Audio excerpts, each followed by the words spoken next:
Bismillahirrahmanirrahim. Assalamualaikum warahmatullahi wabarakatuh. Innal hamdalillah nahmaduhu wa nasta'inuhu wa nastaghfiruhu wa natubu ilayh wa na'udzu billahi min shururi anfusina wa min sayyiati a'malina. May yahdihillahu fala mudilla lahu wa may yudlil fala hadiyalah. Wa asyhadu an la ilaha illallah wahdahu la syarika lah wa asyhadu anna Muhammadan 'abduhu wa rasuluhu la nabiyya ba'dah. Ya ayyuhalladzina amanu taqullaha haqqa tuqatih wa la tamutunna illa wa antum muslimun. Fa inna ahsanal kalami kalamullah wa khairal huda huda Muhammadin sallallahu alaihi wasallam. Syarrul umuri muhdatsatuha wa kullu muhdatsatin bid'ah wa kullu bid'atin dhalalah wa kullu dhalalatin finnar. Para hadirin dan hadirat yang dirahmati oleh Allah Subhanahu wa taala, alhamdulillah puji dan syukur senantiasa kita panjatkan kepada Allah Subhanahu wa taala yang terus memberikan kita karunia yang tiada henti-hentinya, nikmat yang tiada terhingga. Yang kata Allah Subhanahu wa taala, "Wa in ta'uddu ni'matallahi la tuhsuha." Jika kalian menghitung-hitung nikmat Allah, maka kalian tidak akan mampu untuk menghitungnya. Innal insana ladzalumun kafar. Akan tetapi manusia itu sering berbuat zalim dan sering ingkar kepada nikmat-nikmat Allah Subhanahu wa taala. Dan saya ingatkan di antara bentuk pengingkaran terhadap nikmat-nikmat Allah adalah suka berkeluh kesah. Kata Allah Subhanahu wa taala, "Innal insana bi rabbih lakanud." Sungguhnya manusia itu suka berkeluh kesah kepada Rabb-Nya. Al-Hasan Al-Basri mengatakan, "Yadhkuru al-masa'ib wa yansa ni'am." Dia senantiasa menyebut-nyebut musibah-musibah, kesusahan-kesusahan yang menimpanya dan dia melupakan nikmat-nikmat yang Allah berikan kepada dia. Padahal nikmat yang Allah berikan kepada dia terlalu banyak, sementara yang dia ingat hanyalah musibah-musibah yang menimpanya. Oleh karenanya, kita mohon kepada Allah Subhanahu wa taala semoga kita termasuk hamba-hamba Allah yang pandai bersyukur kepada Allah Subhanahu wa taala. Salawat dan salam semoga senantiasa tercurahkan kepada junjungan kita Nabi Muhammad sallallahu alaihi wasallam, juga kepada keluarganya serta seluruh sahabat beliau tanpa terkecuali. Topik kita yang akan kita bahas pada malam hari ini adalah tentang 10 kiat-kiat yang hendaknya dilakukan atau diperhatikan untuk meningkatkan keharmonisan rumah tangga. Jadi topik kita pada malam hari ini adalah pengajian 17 tahun ke atas ya. Cuma saya lihat banyak juga anak muda ya, tetapi tidak apa-apa lah, berilmu sebelum dewasa. Tapi para hadirin dan hadirat yang dirahmati oleh Subhanahu wa taala, tidak diragukan bahwasanya ibadah tidak terbatas hanya pada salat, tidak terbatas hanya pada puasa, hanya pada bayar zakat, hanya bersedekah dan yang lainnya. Tapi bukan hanya cuma baca Quran. Bahkan di antara bentuk ibadah yang Allah anjurkan yaitu bermuamalah yang baik. Bermuamalah yang baik. Di antaranya bermuamalah dalam rumah tangga. Pernikahan merupakan ibadah yang sangat mulia. Oleh karenanya Allah Subhanahu wa taala menyebutkan di antara karunia yang Allah berikan kepada para rasul, yaitu Allah menjadikan mereka menikah. Walaqad arsalna rusulan min qablika wa ja'alna lahum azwajan wa dzurriyyah. Kata Allah Subhanahu wa taala, sungguh kami telah mengutus para rasul sebelum engkau wahai Muhammad, dan kami jadikan bagi mereka azwajan, istri-istri dan keturunan. Berarti di antara nikmat yang Allah sebut-sebut Allah berikan kepada para rasul, yaitu Allah menjadikan mereka berkeluarga. Ini menunjukkan bahwasanya keluarga adalah merupakan kenikmatan. Di antaranya firman Allah dalam Al-Qur'an, Allah mengatakan, "Wa min ayatihi an khalaqalakum min anfusikum azwajan litaskunu ilaiha wa ja'ala bainakum mawaddatan wa rahmah inna fi dzalika laayatin liqaumin yatafakkarun." Kata Allah buka ayat ini dengan mengatakan, "Wa min ayatihi," di antara tanda-tanda kekuasaan Allah. Sebagian ulama menafsirkan di antara tanda-tanda rububiyah Allah, di antara tanda-tanda uluhiyah Allah. Intinya di antara tanda-tanda kekuasaan Allah adalah Allah menjadikan bagi kalian istri-istri, litaskunu ilaiha, agar kalian condong dan tenang dan tenteram bersama istri-istri kalian. Wa ja'ala bainakum mawaddatan wa rahmah, dan Allah menjadikan di antara pasangan suami istri mawaddah, yaitu cinta, wa rahmah, kasih sayang. Setelah itu Allah tutup lagi ayatnya dengan mengatakan, "Inna fi dzalika laayatin liqaumin yatafakkarun." Sungguh pada pernikahan adanya kasih sayang antara suami dan istri adalah termasuk tanda-tanda keagungan Allah Subhanahu wa taala bagi orang yang merenungkan, bagi orang yang mau berfikir. Oleh karenanya di sini Allah ingatkan nikmatnya berkeluarga, kasih sayang ada antara suami dan istri itu di antara tanda-tanda kebesaran Allah Subhanahu wa taala. Oleh karenanya Allah menamakan akad nikah dalam Al-Quran dengan perjanjian yang berat. Kata Allah, wa akhadna minkum mitsaqan ghalidha. Dan istri-istri kalian telah mengambil dari kalian perjanjian yang berat. Akad nikah itu perjanjian yang berat, amanah yang akan kita diminta pertanggungjawaban oleh Allah Subhanahu wa taala.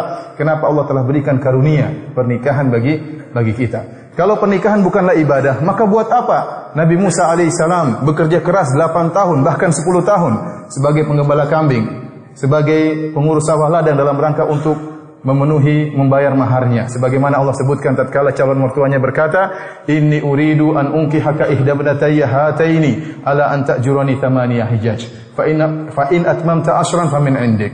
Kata calon mertuanya berkata, wahai Musa, aku ingin menikahkan engkau dengan salah satu dari 2 putriku dengan syarat kau bekerja bersamaku selama 8 tahun. Kalau kau bekerja 10 tahun maka terserah engkau. Kata para ulama, Nabi Musa diberi pilihan 8 tahun atau 10 tahun dan dia memilih 10 tahun bekerja sebagai penggembala kambing, sebagai pengurus sawah ladang dalam rangka untuk membayar maharnya. Seandainya mahar pernikahan, seandainya pernikahan bukanlah perkara yang sakral, maka buat apa Nabiullah Musa, Nabi Musa alaihissalam, seorang nabi yang mulia, rela bekerja 10 tahun dalam rangka untuk membayar mahar. Ini menunjukkan pernikahan merupakan ibadah yang mulia. Karenanya jumhur ulama berpendapat, kalau seandainya ada 2 orang, si A dan si B, si A tidak mau menikah dalam rangka untuk beribadah kepada Allah. Karena dia tahu, kalau saya menikah, maka tentunya bacaan Quran saya berkurang. Salat malam saya berkurang. Ya. Sedekah saya berkurang. Kenapa harus infak keluarga dan yang lainnya? Puasa juga berkurang. Ya. Kenapa lagi puasa diajak berbuka sama istri? Intinya banyak ibadah bisa berkurang dan ini kenyataan. Akhirnya dia berkesimpulan, saya tidak mau menikah. Kenapa? Menikah mengganggu ibadah saya kepada Allah Subhanahu wa taala. Ini si A. Si B dia menikah dan dia tahu konsekuensi dari pernikahan tersebut, bacaan Qur'annya berkurang, salat malamnya berkurang. Dia tetap salat malam tapi berkurang. Kemudian sedekahnya untuk di luar juga berkurang. Ya, puasa sunnahnya pun menjadi berkurang. Nah, mana yang lebih afdal, si A atau si B? Jumhur ulama berpendapat yang afdal adalah si B, meskipun ibadahnya berkurang. Kenapa? Karena dia menikah itu sendiri sudah ibadah. Dia mengurus istrinya itu sendiri sudah ibadah. Dia berhubungan dengan istrinya ibadah. Kata Nabi SAW, wa fi buti ahadikum sadaqah. Engkau berhubungan dengan istrimu adalah sedekah. Ini makanya saya tadi katakan ini pengajian 17 tahun ke atas. Engkau berhubungan dengan istrimu adalah apa? Sedekah. Oleh karena tatkala ada seorang yang datang menemui Nabi SAW, punya berpikiran seperti pikiran si A. Dia berkata, wa ana sa'atazilun nisa. Aku akan meninggalkan para wanita. Tujuan dia apa? Supaya untuk bisa beribadah lebih banyak. Ya. Dan Nabi SAW tatkala mendengar pernyataan sahabat tersebut yang ingin banyak beribadah dengan meninggalkan para wanita, Nabi tidak mengatakan, ayo tinggalin saja, insya Allah kuat. Ya. Tidak jadi masalah. Tidak. Tapi Nabi bantah. Bahkan Nabi mengatakan, fa inni atqakum li rabbi wa akhsyakum. Waktu Nabi mendengar pernyataan sahabat ini yang menyatakan bahwasanya dia ingin meninggalkan pernikahan dalam rangka untuk beribadah, maka Nabi bantah. Nabi mengatakan, saya yang lebih bertakwa kepada Allah, saya yang lebih takut kepada Allah. Tetapi kata Nabi, wa ana atazawwajun nisa, akan tapi saya menikahi para wanita. Setelah itu Nabi SAW mengatakan, man raghiba an sunnati falaysa minni. Barang siapa yang benci dengan sunnahku, bukan dari golonganku. Bukan dari golonganku. Ini karenanya para hadirin dan hadirat yang dirahmati Allah Subhanahu wa taala, dalam pernikahan banyak sekali pintu-pintu ibadah. Jangan kita sangka ibadah cuma salat, baca Quran, ya, beribadah baik dengan istri juga merupakan ibadah, ya. Bergaul dengan istri juga merupakan ibadah, ya. Di antara hadis yang agung tentang hal ini adalah hadis tentang sunnah, ya. Bergaul dengan istri di pagi hari Jumat. Kata Nabi sallallahu alaihi wasallam, "Man ghassala waqtasala wa qada wabtakara." Ya. Wadana waqtaraba wastama'a wa ansata. Kata Rasulullah SAW, barang siapa yang di pagi hari bergaul dengan istrinya, man ghassala, sehingga buat istrinya wajib untuk mandi, dia pun juga wajib mandi junub. Barang siapa yang di pagi hari bergaul dengan istrinya sehingga menjadikan istrinya wajib mandi dan dia pun mandi, kemudian dia bersegera berjalan menuju masjid hari Jumat, kemudian dia mendekati imam dan dia mendengar dan dia insat.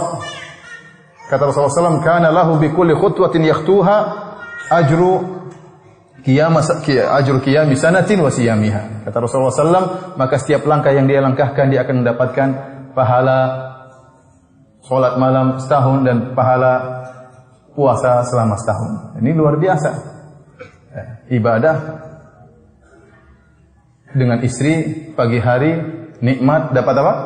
Pahala yang tidak bisa dilakukan oleh orang-orang yang jomblo, kasihan. Doain mereka kasihan. Doain mereka. Baik para hadirin dan hadirat yang dirahmati Allah Subhanahu wa taala, sekarang kita ingin melihat apa sih pintu-pintu kebaikan yang bisa kita dapatkan dari pernikahan. Para ulama menyebutkan di antara maqasiduz zawaj, tujuan dari pernikahan yang paling utama di antaranya 3 perkara. Seorang menikah lelaki dengan wanita di antaranya adalah untuk menundukkan pandangan. Dan di antaranya untuk mendapatkan anak yang salehah, dan di antaranya untuk menciptakan mawaddah dan rahmah. Ya. Dalilnya apa? Rasulullah SAW mengatakan, "Ya ma'syaral syabab, man istata'a minkumul ba'a falyatazawwaj." Wahai para pemuda, barang siapa di antara kalian yang mampu untuk menikah, maka menikahlah. Fa innahu aghaddu lil basar wa ahsanu lil farj. Sungguhnya menikah itu lebih menundukkan pandangan dan lebih menjaga kemaluan. Ini di antara tujuan pernikahan adalah menundukkan pandangan dan menjaga kemaluan. Di antaranya untuk mendapatkan anak yang saleh. Kata Nabi sallallahu alaihi wasallam, "Idza mata ibnu Adam inqata amaluhu illa min thalath." Kalau anak Adam meninggal dunia, maka terputuslah dari segala amalan kecuali 3 perkara. Di antaranya waladun salihun yad'u lahu, anak saleh yang mendoakan. Yang ketiga untuk menciptakan mawaddah dan rahmah. Kata Allah Subhanahu wa taala, "Litaskunu ilaiha wa ja'ala bainakum mawaddatan wa rahmah, inna fi dzalika laayatin liqaumin yatafakkarun." Allah menciptakan istri-istri bagi kalian agar kalian merasa tentram dan tenang dengan istri-istri kalian, dan Allah menciptakan cinta dan kasih sayang di antara pasangan suami istri. Nah, para ulama menyebutkan, kalau kita tahu maqasiduz zawaj, tujuan dari pernikahan adalah untuk mencapai di antaranya 3 perkara ini, maka seluruh usaha yang kita lakukan, seluruh kegiatan yang kita lakukan yang mengantarkan kepada 3 perkara ini, maka semuanya bernilai ibadah. Berdasarkan kaidah dalam kaidah fikih yang ma'rufah, al-umur bimaqasidiha. Perkara tergantung tujuannya. Dan dalam kaidah disebutkan, ma la yatimul wajibu illa bihi fahuwa wajib. Barang suatu perkara wajib yang tidak bisa dikerjakan kecuali dengan perkara yang lain, maka perkara yang lain itu juga hukumnya wajib. Contoh, kita tahu lelaki di hari Jumat wajib untuk sholat Jumat. Hukumnya sholat Jumat wajib. Maka dia berjalan keluar dari rumahnya menuju masjid, hukumnya juga wajib. Karena dia tidak mungkin sholat Jumat di rumahnya. Dia harus sholat Jumat di masjid. Maka langkah kakinya atau dia naik kendaraan dari rumah menuju masjid, hukumnya wajib. Kenapa? Dia tidak mungkin sholat Jumat kecuali dia keluar dari rumahnya. Maka keluarnya dia dari rumahnya hukumnya juga wajib. Contohnya, ma la yatimul mustahabbu illa bihi fahuwa mustahab. Kaidah berikutnya juga, suatu perkara yang mustahab tidak mungkin dilaksanakan kecuali dengan perkara yang lain, maka perkara yang lain juga itu hukumnya mustahab. Contohnya, pakai parfum hukumnya mustahab. Nah, kita tidak bisa pakai parfum kecuali kita beli parfum. Maka beli parfum juga hukumnya apa? Mustahab ya, kecuali kalau minta dari orang ya, lain lagi. Tapi intinya membeli parfum hukumnya apa? Mustahab. Kenapa? Karena menggunakan parfum juga hukumnya mustahab. Nah, segala perkara yang mengantarkan kita untuk melakukan yang wajib atau yang sunnah, maka hukumnya juga sama dengan tujuannya. Ya, dapat pahala. Maka saya katakan tadi, segala perkara yang kita lakukan untuk mewujudkan salah satu dari 3 tujuan pernikahan, maka dapat pahala. Sebagai contoh sederhana, di antara tujuan pernikahan adalah menundukkan pandangan, menjaga kemaluan. Nah, misalnya seorang istri, seorang wanita, lantas dia merias tubuhnya, lantas dia olahraga, dia tidak ingin tubuhnya melar dan gembrot misalnya, supaya suaminya apa? Tetap terjaga, supaya suaminya menundukkan pandangannya, maka segala usahanya dia dapat pahala. Dia pulang, dia merapikan tempat tidurnya, dia tidak ingin kamarnya kotor, dia tidak ingin terdengar suara tikus misalnya. Ya. Kenapa? Ini semua dalam rangka untuk menundukkan pandangan suaminya dan agar suaminya tentram bersama dia. Maka seluruh usaha yang dia lakukan berpahala. Dia pergi ke salon dalam rangka untuk merias tubuhnya misalnya demi untuk suaminya, berpahala. Tapi jangan salon yang mahal ya, yang mahal-mahal. Kasihan suaminya. Intinya dia perhatikan, dia pakai parfum untuk suaminya, berpahala. Kenapa? Dalam rangka untuk menundukkan pandangan suaminya. Ini contoh sederhana. Ya. Contoh juga misalnya agar mendapatkan anak soleh. Ya misalnya seorang ayah kemudian bekerja, uangnya dia keluarkan untuk memondokkan anaknya, atau dia memanggil guru privat untuk mengajarkan agama kepada anaknya. Uang yang dia infakkan tersebut telah dia infakkan pada tempatnya dan semuanya berpahala. Kenapa? Tujuan dia agar memiliki anak yang soleh, dan memiliki anak soleh perkara yang dituntut. Karena kalau kita meninggal dunia dia yang mendoakan kita. Ya. Maka segala perkara yang kita lakukan, kita ngajak anak kita ke masjid, kita sabar, bangunkan anak kita di subuh hari. Mungkin kita nggak sempat baca Quran, mungkin bahkan kita nggak sempat sholat witir. Kenapa bangunkan anak? Kita sabar, dapat pahala seluruhnya. Kenapa? Tujuan kita untuk menciptakan anak soleh. Seluruh usaha yang kita lakukan akan mendapatkan pahala. Kita kembali, yang terakhir adalah mengenai tujuan yang ketiga, menciptakan mawaddah dan rahmah. Ini yang kita akan bahas pada malam hari ini. Secara sederhana kita katakan, seluruh perkara yang kita lakukan dan kita usahakan untuk mempertahankan mawaddah dan rahmah antara kita dengan istri kita, maka semuanya berpahala. Semuanya berpahala. Kenapa? Karena mawaddah dan rahmah itu karunia dari Allah Subhanahu wa taala. Bahkan Allah mengatakan mawaddah dan rahmah, cinta kasih antara suami istri, inna fi dzalika laayatin liqaumin yatafakkarun. Sungguh pada perkara tersebut ada tanda-tanda kebesaran Allah Subhanahu wa taala. Ini karunia yang harus kita jaga. Nah, pada malam hari ini saya ingin menyebutkan ada sekitar 10 teori ya, 10 kiat-kiat yang mudah-mudahan jika kita kerjakan bisa menumbuhkan cinta kasih antara suami dan istri. Yang pertama, para hadirin dan hadirat yang dirahmati oleh Allah Subhanahu wa taala, agar kita bisa menumbuhkan cinta kasih antara kita dengan istri, yang pertama kita harus menjadikan kebahagiaan keluarga kita sebagai prioritas utama. Jangan kita menjadikan kebahagiaan di rumah merupakan perkara sekunder atau yang kedua. Tidak, kebahagiaan kita harus menciptakan kebahagiaan di rumah. Kita harus menciptakan bahwasanya rumahku adalah surgaku. Kita harus menciptakan kalau kita di luar rumah kita rindu ingin pulang ke rumah, ingin ketemu istri, ingin ketemu anak-anak. Harus ada suasana demikian. Karena sebagian orang dia mencari kebahagiaan di luar, dia tidak mencari kebahagiaan di rumahnya. Kenapa? Kebahagiaan di rumahnya bukan prioritas bagi dia. Sehingga apa? Sehingga kalau dia di rumah dia tidak betah, ingin keluar. Dia ingin ketemu teman-temannya. Kenapa? Dia menemukan kebahagiaan di teman-temannya. Dia ingin makan sama teman-temannya. Dia ingin jalan-jalan sama teman-temannya. Di rumah dia tidak temukan kebahagiaan. Berarti salah ini dia cara berpikirnya. Seharusnya seorang menciptakan surga di rumahnya. Sehingga kapan dia keluar, dia kerja ketemu teman-temannya, maka dia ingin pulang ke rumah. Kenapa? Ada surga yang dia rindukan di rumahnya. Jadi masalah banyak orang menjadikan kebahagiaan di rumah bukan perkara utama, jadi perkara yang sekunder, bukan perkara prioritas. Buktinya apa? Buktinya kalau teman yang ngajak keluar rumah sementara dia punya janji sama istrinya, janji makan malam sama istrinya, dia batalin. Kenapa? Demi apa? Teman-temannya. Berarti istrinya tidak utama, berarti keluarganya tidak utama. Nah, ini bukan sifat seorang mukmin. Bukankah Rasulullah SAW bersabda, khairukum li ahlihi wa ana khairukum li ahli. Sebaik-baik kalian bagi keluarganya. Artinya apa? Sebaik-baik kalian wahai suami di sisi Allah Subhanahu wa taala adalah yang terbaik bagi istrinya. Wa ana khairukum li ahli, dan aku adalah suami yang terbaik, kata Nabi sallallahu alaihi wasallam. Seorang kalau ingin tahu dia terbaik di sisi Allah atau tidak, lihat bagaimana dia dengan istrinya. Apakah istrinya prioritas? Apakah anak-anaknya merupakan prioritas? Apakah dia ingin menciptakan kebahagiaan di rumahnya atau tidak? Kalau dia tidak menjadikan kebahagiaan di rumahnya sebagai prioritas, maka bagaimana dia mencari kebahagiaan di rumahnya? Bagaimana dia rindu ingin pulang ke rumah? Setiap hari ingin keluar dari rumah. Setiap hari ingin keluar dari rumah. Oleh karenanya para hadirin Allah Subhanahu wa taala, kita harus ingat keluarga adalah yang paling utama. Dan sering wanita mengeluh. Mengeluh kenapa? Dia sedih karena suaminya kalau sama dia kurang senyum, tapi kalau sama teman-temannya murah senyum. Coba bayangkan seorang suami pegang HP di WhatsApp, ketawa-ketawa di WhatsApp. Ketawa. Kenapa? Isinya grup poligami, ketawa-ketawa terus. Istrinya masih ajak ngobrol. Dia nggak minat untuk ngobrol sama istrinya, benar. Dia nggak minat. Ada suami seperti itu. Kenapa? Dia menciptakan kondisi seperti itu. Dia tidak menjadikan istrinya sebagai teman ngobrol. Dia tidak menjadikan istrinya sebagai tempat curhat. Seharusnya dia jadikan istrinya sebagai tempat curhat, sebagai tempat ngobrol. Akhirnya apa? Istrinya mau ngobrol, dia cuekin. Ini banyak seperti ini, dan banyak istri yang mengeluh. Kenapa dia? Ada apa? Cepat-cepatan. Kata-kata. Kasihan istri tersiksa. Gimana nggak tersiksa kalau sama teman-temannya? Dan ini banyak. Berkorban demi teman, korban waktu demi teman-temannya, korban duit demi teman-temannya, ngajak traktir teman-temannya. Waktu istrinya minta kalung nggak dibeliin.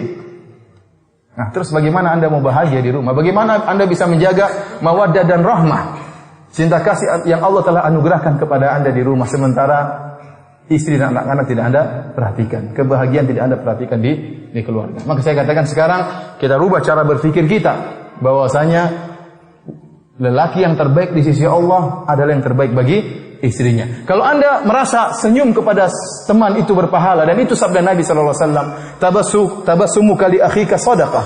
Senyumanmu kepada temanmu, kepada saudaramu sedekah. Maka kepada istri lebih utama. Kepada istri lebih utama untuk Anda baiki. Saya ingat kaidah bahwasanya orang yang terdekat kepada kita, yang punya jasa kepada kita, mereka yang lebih utama untuk kita baiki. Kenapa? Istri sudah berjasa. Ya. Istri sangat besar jasanya kepada kita. Dia yang mengandung anak-anak kita. Dia yang mengurus anak-anak kita. Dia yang apa lagi? Ya. Mengurus, ya, mencuci piring kita, ya. Yang memperhatikan tempat tidur kita, ya, semuanya dia lakukan. Nah, jasa dia sangat besar. Oleh karenanya, kalau Anda berpikir saya senyum kepada teman berpahala, maka kepada istri lebih utama. Kalau Anda merasa bercanda dengan teman-teman dalam rangka meningkatkan hubungan berpahala, maka dengan istri lebih utama. Lihat bagaimana Al-Imam Al-Bukhari membawakan hadis dalam Sahih Al-Bukhari, bab as-samr fil ilm, bab tentang begadang karena nuntut ilmu. Begadang karena nuntut ilmu berpahala. Begadang malam hari ini tidak makruh hukumnya, tidak dianjurkan. Karena membuat orang terkadang lalai dari sholat malam, lalai dari baca Al-Quran di malam hari. Tetapi kalau begadang untuk nuntut ilmu, tidak jadi masalah. Ternyata dalil yang dibawakan oleh Imam Al-Bukhari apa? Hadis Ibnu Abbas, bitu inda khalati Maimunata, fatahaddatsa an-nabiy sallallahu alaihi wasallam ma'a ahli sa'atan tsumma raqada. Kata Ibnu Abbas, aku nginap di rumah bibiku Maimunah, istri Nabi sallallahu alaihi wasallam. Dan aku mendengar Nabi sallallahu alaihi wasallam berbincang-bincang dengan istrinya beberapa saat sebelum tidur, kemudian Rasulullah SAW apa? Tidur. Ternyata bincang-bincangnya Nabi dengan istrinya, ya, ini dianggap kedudukannya seperti nuntut ilmu menurut Imam Al-Bukhari. Sebagaimana nuntut ilmu, begadang karena nuntut ilmu dapat pahala, demikian juga begadang gara-gara ngobrol dengan istri juga dapat pahala. Oleh karena itu Imam Al-Bukhari menyebutkan tentang bab begadang karena ilmu, yang dia bawakan bukan hadis tentang begadangnya sahabat, tetapi tentang Rasulullah SAW ngobrol dengan istrinya, pembicaraan keluarga, itu juga berpahala sebagaimana Anda nuntut ilmu. Oleh karena antum jangan merasa ngobrol sama istri nggak dapat pahala. Dapat pahala. Istri juga butuh perhatian. Ya, dia tunggu antum dari kapan pulang dari kantor, kemudian atau langsung tidur, tidak ngobrol. Nah ini maka kita tidak menciptakan kebahagiaan di rumah. Maka saya ingatkan, ciptakan kebahagiaan di rumah, dan kebahagiaan di rumah adalah prioritas. Kalau ada teman ngajak kita, sementara kita sudah janji sama anak-anak, sudah janji sama istri, kita batalkan janji tersebut. Enggak, saya punya janji sama istri, sama anak-anak. Kenapa? Karena itu merupakan prioritas. Ini mobil kedua yang perlu ditahdir, ya. Pick up hitam. KT8087LA, macet total, orangnya marah-marah. Waduh. Tolong diperhatikan, insyaallah dapat pahala ini. Pickup hitam KT8087LA, macet total, orangnya marah-marah. Ini sudah dua, mudah-mudahan enggak ada mobil ketiga. Baik, ini poin yang pertama.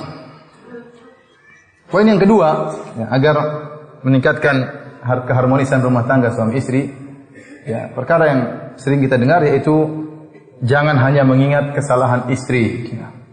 Istri, wanita itu seperti rembulan, ya. Ada kebaikannya, ada kekurangan. Rembulan pun demikian, tatkala dia bersinar, antum melihat tidak semuanya wajah rembulan itu bersinar. Ada bagian hitam di rembulan tersebut. Ya. Ada bagian-bagian tidak menyinari, mengeluarkan apa? Memancarkan cahaya. Demikian juga istri kita tidak sempurna, pasti ada kekurangannya. Dan ini sudah diingatkan oleh Nabi sallallahu alaihi wasallam dalam Sahih Muslim. Kata Nabi sallallahu alaihi wasallam, la yafraq mu'minun mu'minah in kariha minha khuluqan radiya minhal akhar. Janganlah seorang lelaki mukmin membenci seorang wanita mukminah. Perhatikan hadis ini, ya. Kata Nabi sallallahu alaihi wasallam, janganlah seorang lelaki mukmin membenci seorang wanita mukminah. Kalau dia membenci satu perangai dari wanita mukminah tersebut, maka dia akan ridha, dia suka dengan perangai-perangai yang lainnya. Rasulullah SAW maksud hadis ini, para ulama menjelaskan, maksudnya berbicara tentang suami dan istri. Tetapi Rasulullah SAW tidak mengungkapkan dengan bahasa la yafraq zaujun zaujatahu. Rasulullah SAW tidak mengatakan jangan seorang suami benci kepada istrinya. Tetapi Rasulullah SAW menggunakan ibarat jangan seorang lelaki mukmin benci kepada wanita mukminah. Kenapa? Rasulullah SAW ingin mengingatkan bahwasanya yang melakukan hal ini seorang mukmin. Seorang mukminlah yang mengingat kebaikan apa? Istrinya. Maka Rasulullah SAW menggunakan ibarat mukmin. Janganlah suami yang mukmin benci kepada istrinya yang mukminah. Kalau dia melihat perangai yang buruk dari istrinya, maka dia ingat perangai-perangai yang baik daripada istrinya, sehingga dia tidak jadi membenci apa? Istrinya. Nah, istri kita punya kekurangan. Namun tugas kita jangan kita hanya mengingat kekurangan tersebut, ingat kebaikan-kebaikan yang begitu banyak. Dan ini juga dalil bahwasanya wanita pun demikian. Seorang wanita jangan melupakan kebaikan-kebaikan suaminya, yang dia ingat hanya kesalahan-kesalahan suaminya. Ini sifat dasar wanita. Ini telah diingatkan oleh Nabi sallallahu alaihi wasallam. Wanita yang sering demikian, yang sering melupakan kebaikan-kebaikan apa? Suaminya. Sebagaimana dalam hadis tatkala Rasulullah sallallahu alaihi wasallam khutbah Id, kemudian Rasulullah sallallahu alaihi wasallam maju mengkhususkan khutbah kepada para wanita, kata Rasulullah sallallahu alaihi wasallam, "Ya ma'syaran nisa, tasaddaqna fa innakunna aktsaru hatabi jahannam." Wahai para wanita, bersedekahlah, sungguhnya kalian adalah penghuni neraka jahanam yang paling banyak. Ada seorang wanita berdiri, "Lima ya Rasulullah." Kenapa demikian wahai Rasulullah? Kenapa kami para wanita yang paling banyak di neraka? Kata Rasulullah sallallahu alaihi wasallam, "Li'anna kunna takfurnal ashir wa takthurnal la'nah." Karena kalian suka ingkar terhadap kebaikan suami dan kalian suka melaknat, suka mengumpat. Ini yang menyebabkan para wanita banyak di neraka jahanam. Oleh karenanya Rasulullah SAW dalam hadis yang lain mengatakan, "Lau ahsanta ila ihdahunna dahra, thumma ra'at minka syai'an, laqalat ma ra'aitu minka khairan qat." Kalau seandainya kalian, salah seorang dari kalian wahai suami, berbuat baik kepada istrinya sepanjang umurnya, ad-dahr di sini ada yang mengartikan setahun, ada yang mengatakan sepanjang umur, selalu berbuat baik kepada istrinya.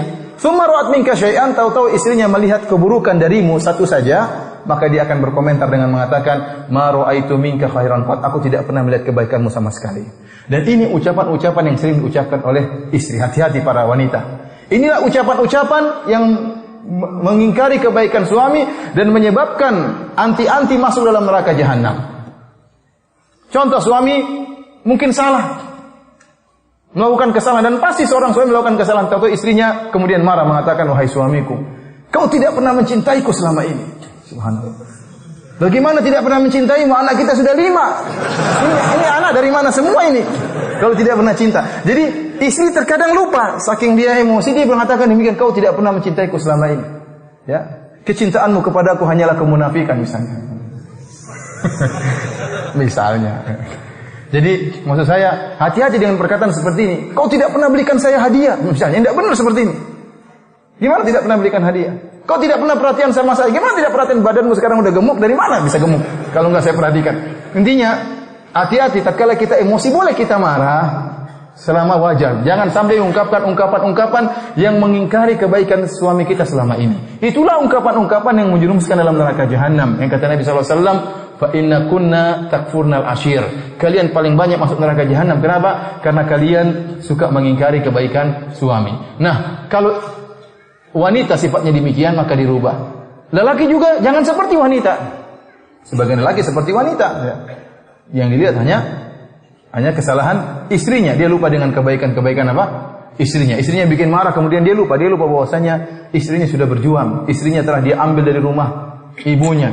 Terkadang seorang wanita tinggal bersama ibunya, ada pembantu di rumahnya, hidup dengan tentram, hidup manja, kemudian dia nikahi, dia ambil istrinya bawa ke rumah, suruh ngurus dia, ya. Suruh ngurus tempat tidurnya, suruh cuci piringnya, suruh cuci bajunya, suruh ngandungi anaknya, setelah itu diomelin. Ya, kalau ente bayar pembantu nih mahal ini. Ente bayar dia sebagai pengurus tempat tidur ente bayar dia sebagai pakai pakaian ente bayar dia sebagai pencuci apa? Cuci baju ente. Kemudian ente berbuat buruk kepada dia, ini tidak benar. Seorang laki ingat kebaikan-kebaikan apa? Istrinya. Nah, ini sifat seorang mukmin. Maka Anda ingin tahu jika Anda seorang suami mukmin atau tidak?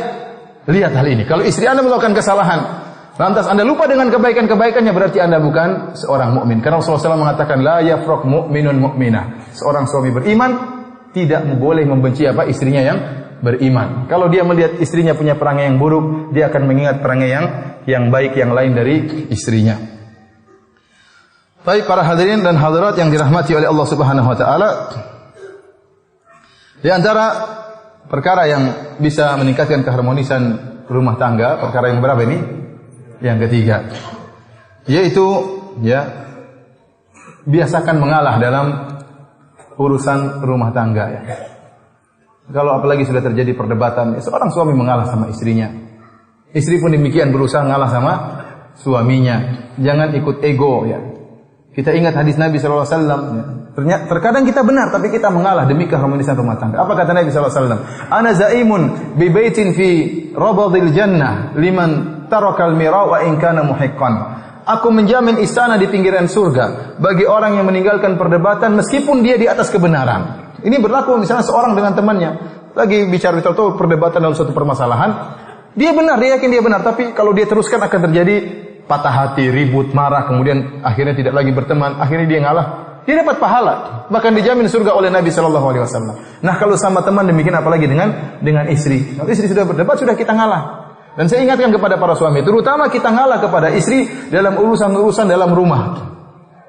Ya, misalnya ingin beli apa namanya sofa, ingin beli kursi.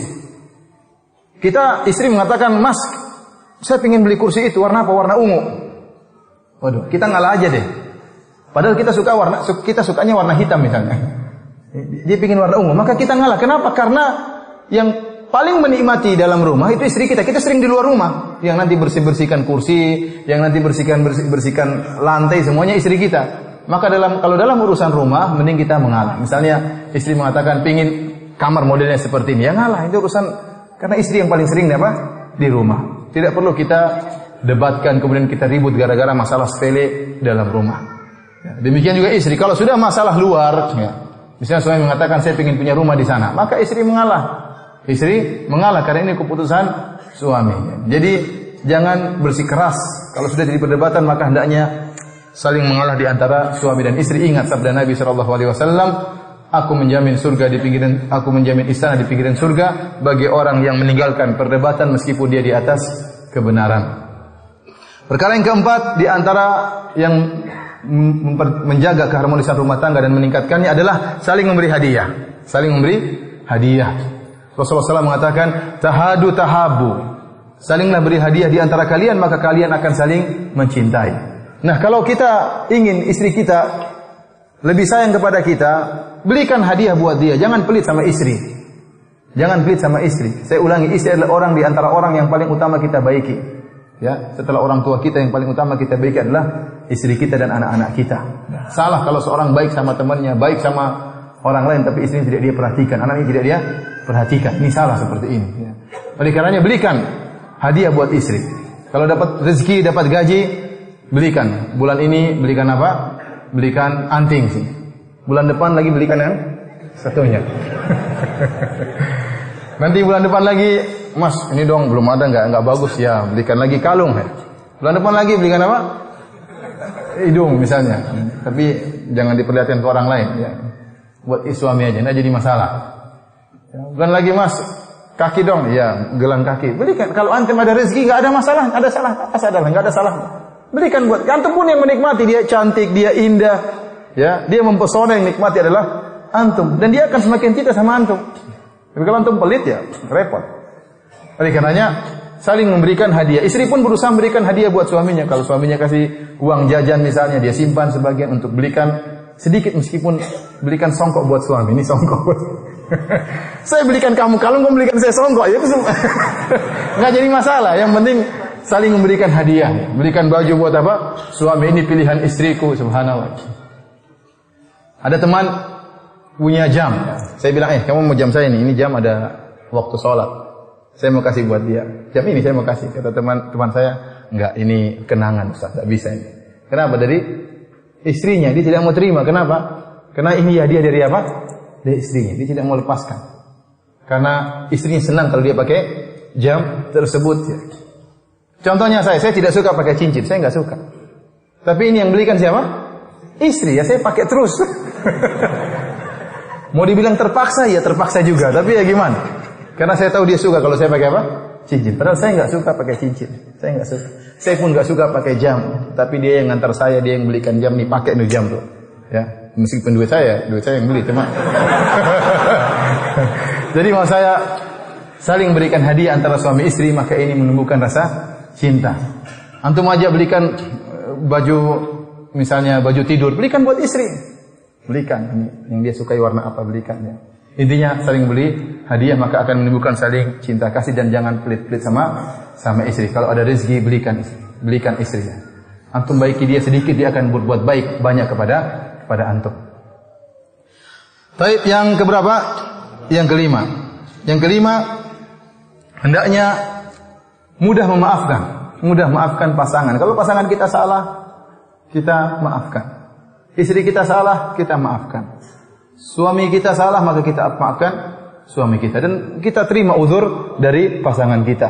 Jangan suka emosi sama pasangan. Oleh karenanya, di antara ciri wanita penghuni surga, kata Nabi SAW, ala ukhbirukum binisaikum min ahlil jannah. Maukah aku kabarkan kepada kalian tentang istri-istri kalian yang menghuni surga. Kata Rasulullah SAW, al-wadudul waludul a'ud.